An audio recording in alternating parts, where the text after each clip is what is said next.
Hello, good morning. So, nakikita nyo naman sa aking screen ang ating pag-uusapan ngayon or our lesson today is types of societies. Again, yung subject na ito is understanding culture, society, and politics at nilagyan ko dyan ng grade 11 kasi itong subject na ito ay offer sa grade 11 dito sa school na pinapasukan ko ngayon. So, please listen at tapusin ang video para mas ganap ninyong maunawaan ang ating discussion ngayong umaga. Okay? So, tara, let's. Okay. So, what are the types of societies? Society or a group is a set of people who interact on the basis of shared expectations and who possesses some degree of common identity. Of course, kapag sinabi naman natin society, it composed of group of people na nakatira sa isang community. Okay? So, sociologists classify societies according to subsistence strategies. The way a society uses technology to provide for the needs of its members. So, sociologists group societies into three broad categories. We have the pre-industrial, the industrial, and the post-industrial society. So, ang susunod na mga slides ay nakakategorize sila if it is pre-industrial society, industrial society ba, or kabilang na siya doon sa post-industrial society. So, let's move on with the first one. Pre-industrial societies. Here in the pre-industrial societies, the food production, which is carried out through the use of human and animal labor, is the main economic activity. So, meaning to say, ang tanging problema lang ng mga tao sa panahon ng pre-industrial societies ay walang iba kundi maghanap lamang ng kanilang makakain araw-araw. Okay? These societies can be subdivided based on the method of producing the food. Paano ba sila nagpo-produce ng pagkain araw-araw? Either ito ba ay hunting and gathering method? Ito ba ay pastoral method? Ito ba ay horticultural or agricultural method? So let's try to discuss each of them. In hunting and gathering societies, anong nangyayari dito? Usually the daily collection of wild plants and the hunting of wild animals. So yun yung nangyayari sa ganitong society. Yung mga tao sa panahong ito usually naghahanap ng pagkain sa mga wild environment or sa mga kagubatan, for example. At dahil nandun na sila sa kagubatan, they also hunt wild animals. Okay? The hunter-gatherers, they move around constantly in search of food.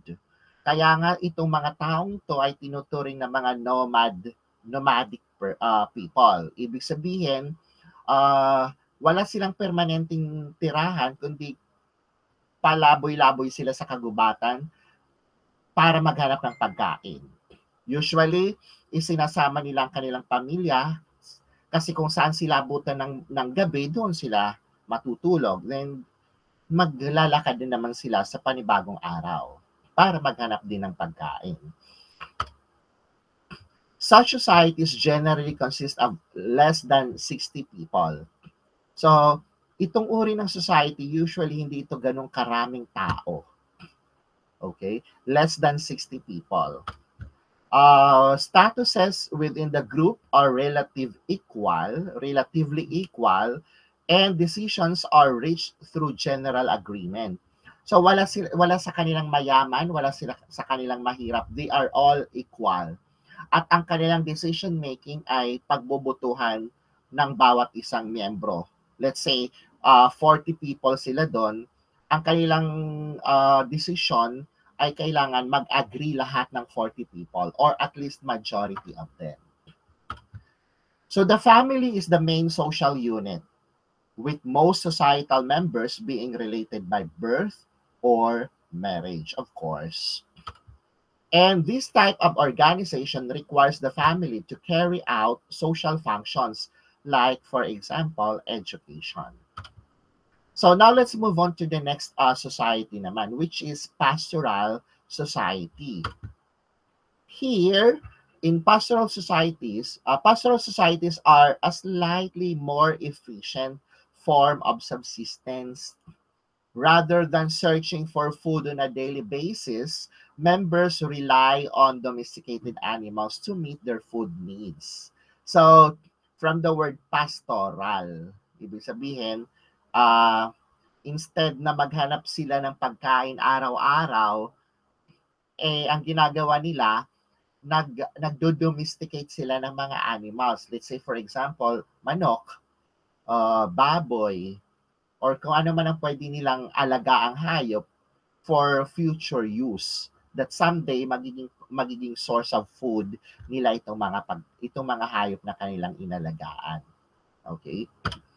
So, pastoralists live a nomadic life, pero magparehas pa rin sila doon sa hunting and gathering kasi nomad people pa rin ito. Moving their herds from pasture to pasture.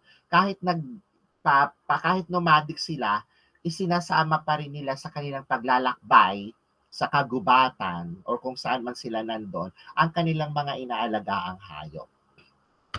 So, pastoral societies can support larger population. So, hindi na lang ito less 60 people, kundi mas larger. Mas marami na sila kumpara sa hunting. Since there is food surpluses, fewer people are needed to produce food. So, meron na silang mga naiambak na pagkain. So, therefore, you see a division of labor. The specialization of individuals in the performance of specific economic activities becomes more conflicts. Kung kanina lahat sila equal, dito naman medyo may division na, hindi lang, mayroon na ring division na rin siguro sa uri ng pagtrabaho. Okay? So, example here, the craft workers producing tools, the weapons, the jewelry. Okay? So, the production of goods encourage trade. So, unti-unti na sila nakikipag-trade dito, ano? Trade in turns creates inequality as some families acquire more goods than others. These families often acquire power through their increased wealth. Usually, this is a patriarchal society. Ibig sabihin, sa isang pamilya, ang namumuno talaga dito is always the father. Kumbaga, lahat ng decision making dapat nasa kanya. Okay? So, the passing on of property from generation to generations helps to centralize wealth and power. In time, hereditary shifting ships, the typical form of government in pastoral societies will emerge. So, kailangan dito nagkaroon na sila ng at least namumuno sa kanilang grupo. Kailangan mayroon ng namumuno na dapat sinusunod at nirerespeto ng membro. Okay? So, now let's move on to the next, horticultural societies. Ano kayang uri ng society itong horticulture? Here, fruits and vegetables grown in garden plots. They have been cleared from the jungle or forest, provide the main source of food in the horticultural society. So napapansin niyo kung kanina pastoral is they grow animals, dito naman ay natututo na silang magtanim ng mga fruits or fruit bearing na mga pananim.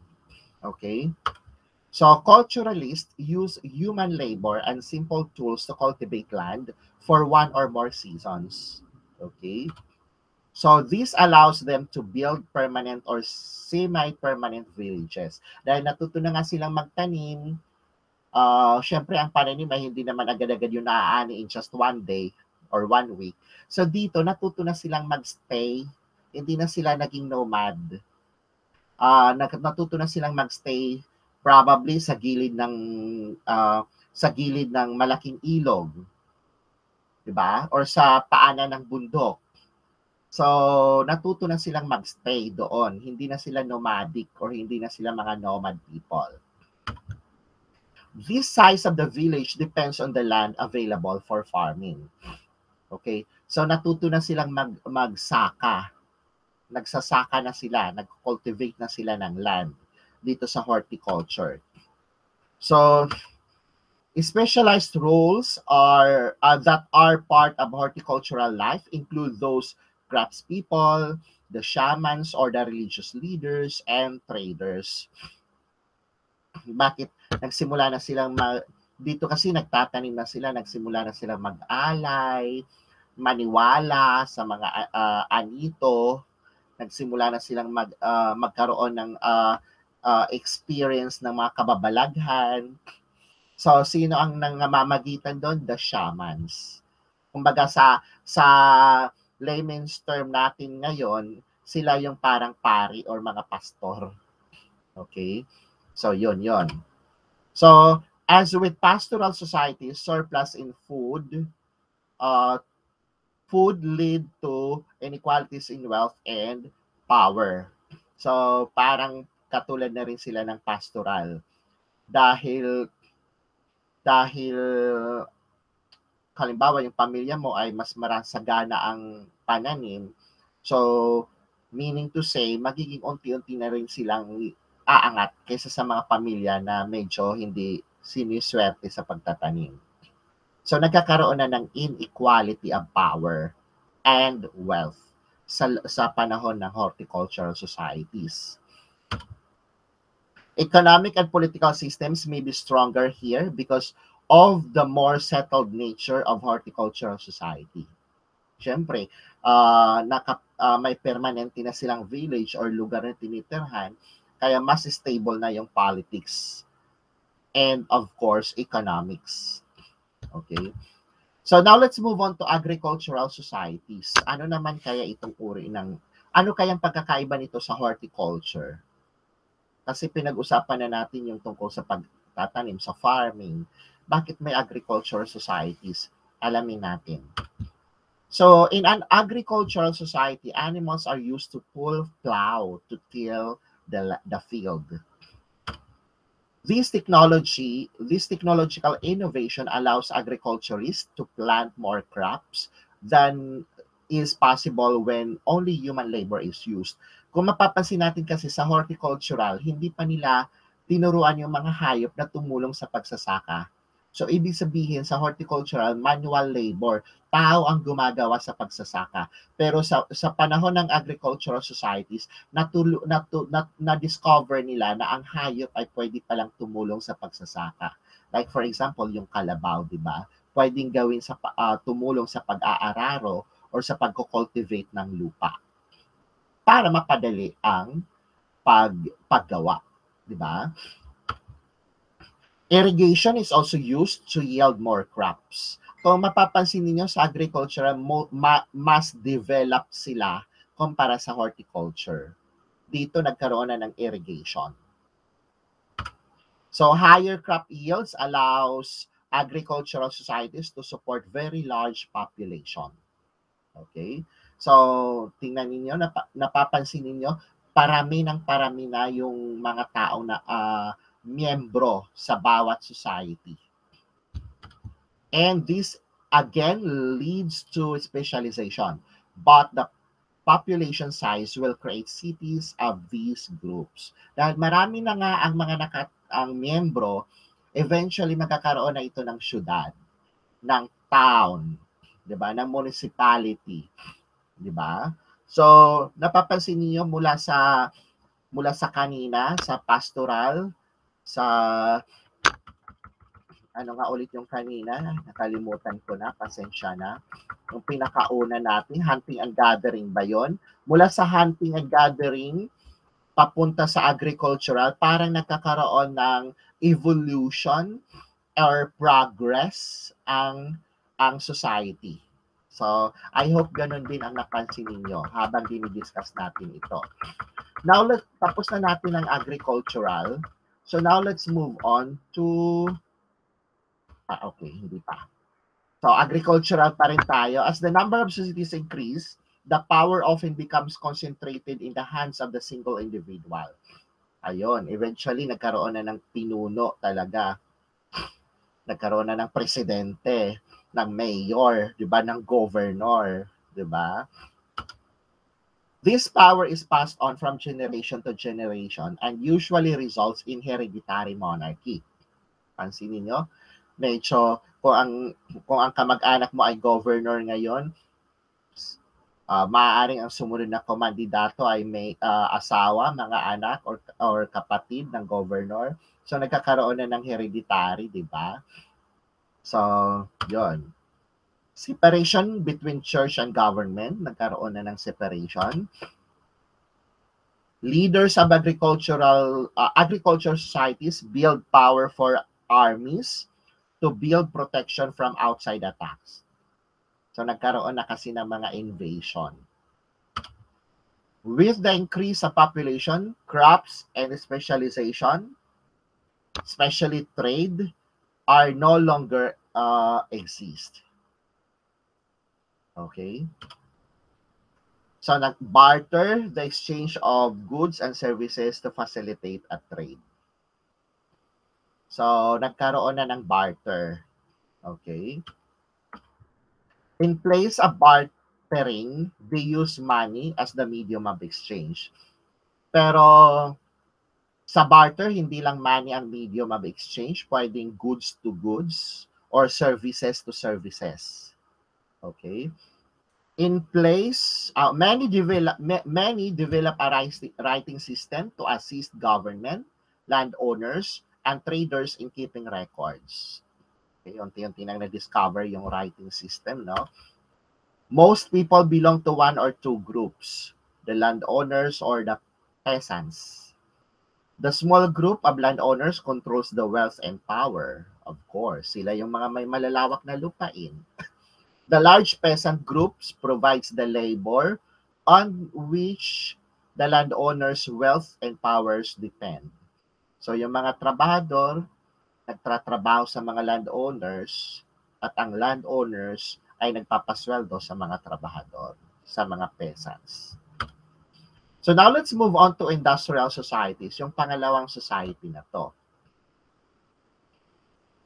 So in an industrial society, the emphasis shift from production of food to the production of manufactured goods. Mapapansin niyo dito sa industrial societies, unti-unti nang na-introduce yung technology.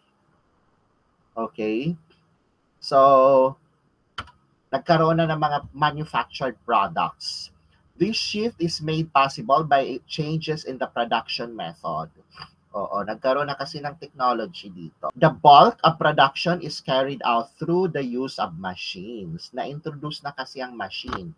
Napabilis na yung paggawa. Society dependent upon science and technology to produce basic goods and services. So itong uri ng society nakadepend talaga sa technology. Okay? Industrialization changes the location of work. The production and the work move from home to the factory. So, karamihan na sa mga tao ay umaalis na sa kanilang tahanan, pumupunta sa mga factory para magtrabaho na doon. How does this change the relationship with who you work with? Urbanization, the concentration of population in cities. Dahil sa introduction of factories, nagkaroon na ngayon ng urbanization. Actually, naging disadvantage ito sa mga tao kasi dito sa panahong ito, iniwan na ng mga tao ang kanilang pagsasaka. Mas pinili na nilang magtrabaho sa mga factories. Yun ang disadvantage. Okay? So, in pre-industrial societies, the family is the primary social institutions. But here in industrial societies, education and production take place outside the home. So kung sa pre-industrial, yung education talaga ay dapat nanggagaling sa pamilya, dito naging mas naging mabuti dahil nagkaroon na ng education outside the home. Na-introduce na yung mga schools, di ba? Na kung saan may teacher na magtuturo sa mga bata. So, hindi na lang mga magulang ang magtuturo sa ngayon.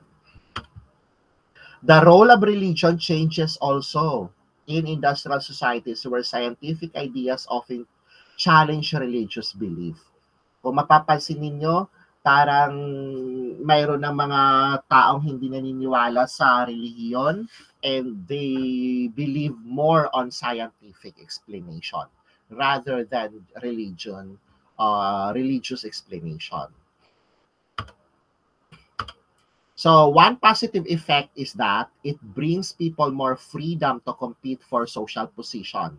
Yun lang naman ang kagandahan sa industrial society. In pre-industrial societies, most social statuses are ascribed na mamana. Thus, it is difficult to move up. In industrial societies, most statuses are achieved. So kung masipag ka, uunlad ang iyong status, ang iyong katayuan sa buhay. And individuals have more control over their position in the social structure. Okay? So now let's move on to post-industrial societies. The United States is a post-industrial society. So when we say post, after na, di ba? Hindi na ito industrial. So ngayon, are we in the post-industrial society or nandun pa rin tayo sa industrial society? So, ang sabi dito, ang United States is a post-industrial society. Post-industrial, much of the economies here involve in providing information and services. Kaya na-introduce na siguro dito yung mga information and technology, yung mga computer, yung way of communication mas na-improve na. Yung dati, kumbaga, kung dati naniniwala tayo sa sulat-sulat and it will take like 1 week para makarating doon sa susulatan mo from the post office. Dito sa post-industrial, because of the advancement of technology, kausap mo na harap-harapan at makikita mo na ang ginagawa or kausap mo. Just like what I am doing now, dahil siguro nasa post-industrial tayo, kahit hindi ako magpakita sa inyo, I can make a record of this lesson, and then isi-send ko na lang sa inyo yung recording ko, and then it's like you are having a class with me. Diba? So in the US, 75% of the workforce is involved in these activities. More on information and technology or services. In contrast, 2% of the workers are employed by agriculture and nearly 25% are employed in the production of goods. So the standard of living and the quality of life improves as wages increase for much of the population. Kaya dito sa panahon ng post-industrial society, siguro na mas tumaas na yung pangkabuhayan or pinagkukunan ng kabuhayan ng bawat isa at yung sweldo na rin. So post-industrial societies place a strong emphasis on the roles of science and education in the society. Kaya nga na-improve na rin yung way of schooling or way of education sa post-industrial societies. Technological advancement are viewed as the key to the future societies. So here, naniniwala talaga na ang technology ay makakatulong sa mga future ng bawat individual. What if someday, kung ngayon ay nakikita natin sa camera dito sa cellphone natin, yung kausap mo, malay mo next time or someday, mga let's say 50 years from now, ay biglang parang may lalabas sa phone mo, tapos yung kausap mo parang may virtual, ewan ko kung anong tawag doon, may virtual na bigla na lang lalabas sa phone mo na parang harap-harapan na kayo nag-uusap. Diba? Actually, mayroon ng ganun ngayon yun. Nakikita ko sa mga news sa ibang bansa. So, the rights of individuals and the search for personal fulfillment takes on importance. Okay, so unti-unti nang nagiging aware ang mga tao sa kanilang mga tungkulin at karapatan. Okay? So beliefs in these rights lead to a strong emphasis on the social equality and democracy. Economic emphasis is on providing services and information rather than producing goods through basic manufacturing. Wala na dito tinatawag na basic manufacturing. Kailangan na talaga ng science dito ang technology sa pag-produce ng mga goods and services. Daniel Bell suggests 5 features of this society. For the first time, majority of labor force are employed in services rather than in agriculture or manufacturing. Totoo yan. White-collar employment replaces much blue-collar work. So, mga white-collar job. Ito yung white-collar employment replaces much blue-collar work. Pag sinabi kasing white-collar jobs, ito yung mga taong na nagtatrabaho sa mga offices, mga boss, mga ano. Pag sinabi mga blue-collar job, ito yung mga trabaho na mabababa ang kita or less ang kanilang sweldo marahil. Or let's say mga most of the time nasa labas sila nagtatrabaho and then exposed sila sa sunlight and then madumi ang kanilang kamay dahil nga manual silang nagtatrabaho. So yun. Technical knowledge is the key organizing feature in post-industrial. So dapat may kaalaman ka talaga sa technology. Technological change is planned and assessed. Tama. Computer modeling is relied up in all areas. So lahat ginagawa na sa computer. So by the way, hindi ko na ito i-discuss dahil hindi na ito kasama sa aking topic. But thank you so much sa inyong pakikinig and I hope mas naliwanagan kayo sa discussions ko. At kung sakaling mayroon kayong mga katanungan, huwag kayong mahiyang magtanong sa akin. I-comment nyo ang inyong tanong sa aking video. At para naman sa aking mga estudyante, do not forget to do your learning activity sheet doon sa ating Google Classroom.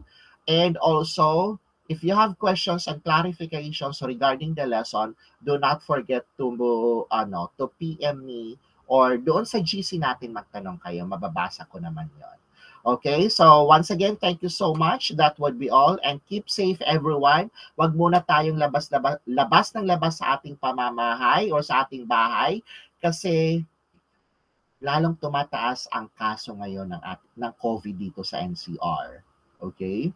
So, kahapon nasa 27,000 na. Tingnan nyo, wala pang halos 2 linggo after ng bagong taon, pero yung kaso biglang sumipa na sa pataas. Okay? So, wag muna tayong labas ng labas. Lahat ng gagawin nyo ay nasa bahay muna tayo, lalong-lalo na dito sa NCR. Okay? So once again, thank you so much at sana ay healthy tayo, malusog tayo lagi. Bye everyone. See you in my class.